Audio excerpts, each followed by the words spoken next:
Hello students, this is Indrani Mathematics. இப்போ chapter number 7 applications of differential calculus exercise 7.5 sum number 12 பார்க்கலாம். If an initial amount A0 of money is invested at an interest rate or compounded n times a year, the value of the investment after 2 years. So investment ஓட value கொடுத்திருக்காங்க, that is called amount கொடுத்திருக்காங்க. A0 into 1 plus r by n powerல nt. இந்த equation தான் நம்மளுக்கு வேணும். If the interest is compounded continuously, that is n tends to infinity, இதுக்கு limit n tends to infinity apply பண்ணி we want to show that after t years a ஓட value is equal to a0 into e power rt ன்னு நான் prove பண்ணணும். That is we want to apply n tends to infinity.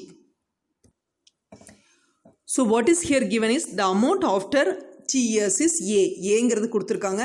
a0 into 1 plus r by n powerல nt, that is limit n tends to infinity. Okay, that is உனக்கு என்ன ஆகும்னா see அவங்க a ஓட value a0 into 1 plus r by t r by n பவரில் ntன்னு கொடுத்துருக்காங்க. நம்மளுக்கு தேவை the amount after t years, that is n tends to infinity அவங்களே கொடுத்துட்டாங்க. அதனால் ஏங்கிறதுல நான் லிமிட் n tends to ஏங்கிறது எதுக்கு ஈக்குவல்னா limit n tends to infinity a0 into 1 plus r by n power ntக்கு ஈக்குவல்.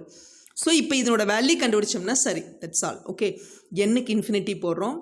அப்போது a0 1 plus r by infinity அப்போ 0 ஆயிரும். 1 power infinity. அப்போ இது ஃபுல்லாக கம்ப்ளீட்டாக உனக்கு என்ன ஆயிடுச்சு, a0 இருக்கட்டும் 1 வரும், இது 1ஓட பவரில் infinity. So 1 power infinityனாவே understood it is called an indeterminate form. அப்போ இந்த ஃபங்க்ஷனை நீ g of xன்னு எடுத்துக்கலாம். a0 plus r by n into nt taking log on both sides. அப்போ log g of x is equal to log of this value. அப்போ இந்த nt முன்னாடி நம்ம கொண்டு வந்துடுறோம். ஓகேவா? இப்போ again log of 1 plus r by n நம்ம எதுவுமே பண்ண முடியாது, பட் ntயை மட்டும் டினாமினேட்டர் கொண்டு வந்தீங்கன்னா 1 by nt நம்ம எடுத்துக்கலாம். ஆமா ரைட்? இப்போ நம்ம என்ன பண்ணணும், limit n tends to infinity போடணும். அப்போ limit n tends to infinity log of g of x equal to இதுக்கு லிமிட் அப்ளை பண்ணணும். அப்போ என்னுக்கு இன்ஃபினிட்டி போட்டிங்கன்னா r by infinity, denominator infinity na 0, 1 plus 0 1, log 1 is 0. இங்கே 1 by n infinity na 1 by infinity is 0, 0 by 0 form. So L'Hospitals apply பண்ணுறோம். Numerator தனியாக differentiate பண்ணுறோம், denominator தனியாக differentiate பண்ணுறோம். நியூமரேட்டர் டிஃப்ரென்ஷியேட் பண்ணிங்கன்னா இதையே எக்ஸ்ன்னு எடுத்துக்கோமா. அப்போ 1 by x, 1 by xங்கிறது என்ன ஆகும், 1 divided by 1 plus r by n. Okay, அடுத்தது என்ன பண்ணணும், இதையே நான் டிஃப்ரென்ஷியேட் பண்ணணும் வித் ரெஸ்பெக்ட் டு என்னில். ஓகே பாருங்கள், இதனோட டிஃப்ரென்ஷியேஷன் சும்மா ரஃப் எழுதுகிறேன் பாருங்கள். 1 by 1 plus r by n into இதை நான் டிஃப்ரென்ஷியேட் பண்ணணும் வித் ரெஸ்பெக்ட் டு என்னில் தான் டிஃப்ரென்ஷியேட் பண்ணணும். 1ங்கிறது 0 ஆயிரும், ப்ளஸ் r அப்படியே தான் இருக்கும். 1 by n டிஃப்ரென்ஷியேட் பண்ணிட்டோம்னா -1 by n ஸ்கொயர் வரும். ஓகே, கீழே பாருங்கள் 1 by t into 1 by n differentiate பண்ணிட்டிங்கன்னா என்ன வரும், இதையே 1 by t வெளியே எடுத்துக்கோ, இன்ட்டு 1 by n இருக்குது. 1 by n டிஃப்ரென்ஷியேட் பண்ணிட்டிங்கன்னா -1 by n ஸ்கொயர். ஓகேவா? ஸோ அதுதான் பாருங்க, இங்கே limit n tends to infinity 1 divided by 1 plus r by n into இங்கே பாருங்கள். ஸோ இதை சிம்பிளிஃபை பண்ணிட்டேன், -r by n square. Okay, divided by 1 by t into -1 by n square.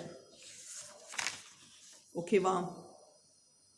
1 by 1 plus r by n into minus r by n square into 1 by t into -1 by n square. புரிஞ்சிச்சா இது?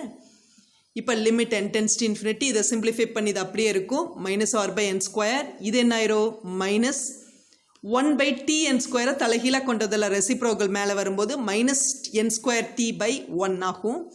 Limit n tends to infinity 1 divided by 1 plus r by n, இந்த n square cancel ஆயிரும், minus into minus plus ஆயிரும் rt. So limit n tends to infinity rt divided by 1 plus r by n, that is rt divided by nக்கு infinity போடும்போது r by infinity, any value by infinity is 0, 1 plus 0 is 1. So rt by 1 is rt, that is called equation number 1. இப்போ நம்மளுக்கு என்ன தெரியுது, but limit n tends to infinity log of g of x is equal to log limit interchange ஆகும். இந்த log நீ வெளியே கொண்டு வந்துடலாம், லிமிட் உள்ளே கொண்டு வந்துடலாம். Limit n tends to infinity g of x. But இதனோட வேல்யூ என்னன்னு தெரியும், rt ன்னு நம்மளுக்கு தெரியும். ஸோ இதனோட வேல்யூ எதுக்கு ஈக்குவல் ஆர்டிக்கு equal. So equation number 1 implies என்னாகும் தட் இஸ் லிமிட் என்ன தெரியுது ஈக்குவேஷன் நம்பர் 1லேருந்து இதனோட ஆன்சர் ஆர்டி. அப்போ இதை ஆர்டிங்கும் போது இந்த ஆன்சர் வந்து ஆர்டி இல்லையா. Log of limit n tends to infinity g of x is rt. அடுத்து என்ன பண்ணணும் லாக் கேன்சல் ஆகணும் பை டேக்கிங் எக்ஸ்பனன்ஷியல். எக்ஸ்பனன்ஷியல் எடுத்திங்கன்னா இது போயிடும். Limit n tends to infinity g of x equal to e பவரில் rt. So limit n tends to infinity g of xக்கு பதிலாக உனக்கு என்ன தெரியும் g of x என்னன்னு எடுத்துருக்குறோம் 1 plus r by n power ntன்னு எடுத்துருக்குறோம் equal to e power rt. So limit n tends to infinity a0ஆல் ரெண்டு சைடு மல்டிப்ளை பண்ணிக்கோங்க. a0 into 1 plus r by n பவரில் nt equal to a0 e power rt. இதை தான் நான் ஏன்னு எடுத்துருக்கிறேன். ஸோ விச் இம்ப்ளைஸ் இது கம்ப்ளீட் வேல்யூ தான் a is equal to a0 into e power rt. புரியுதா. அதாவது ஏங்கிறது தான் limit n tends to infinity a0 into 1 plus r by n nt. இதில் a0 விட்டுட்டு தான் நான் இது எடுத்துருக்கிறேன். இதை தான் நான் g of xன்னு எடுத்துருக்கிறேன். ஸோ வர்ற ஆன்சர் ஒரே ஒரு லைன் எக்ஸ்ட்ரா என்ன போடுறோம் இது g of xன்னு எடுத்துக்குவோம். இது கூட ஒரு a0 வேணும். ஸோ அதனால் a0ஆல் மல்டிப்ளை பண்ணோம்னா தான் எனக்கு இதனோட ஆன்சர் ஏன்னு கிடைக்கும். கொஸ்டின் ப்ரூவ் பண்ண வேண்டியது a is equal to a0 e power rt prove பண்ணணும். அதனால a0ஆல் மல்டிப்ளை பண்ணுறோம். இதையே ஏன்னு எடுத்து கொடுத்துருக்குறோங்க. ஆல்ரெடி நம்ம எடுத்துருக்குறோம். ஸோ ஏவோட வேல்யூ எதுக்கு equal a0 e power rt equal. இதுதான் ப்ரூவ் பண்ண சொல்கிறாங்க. Hence proved. ஓகே.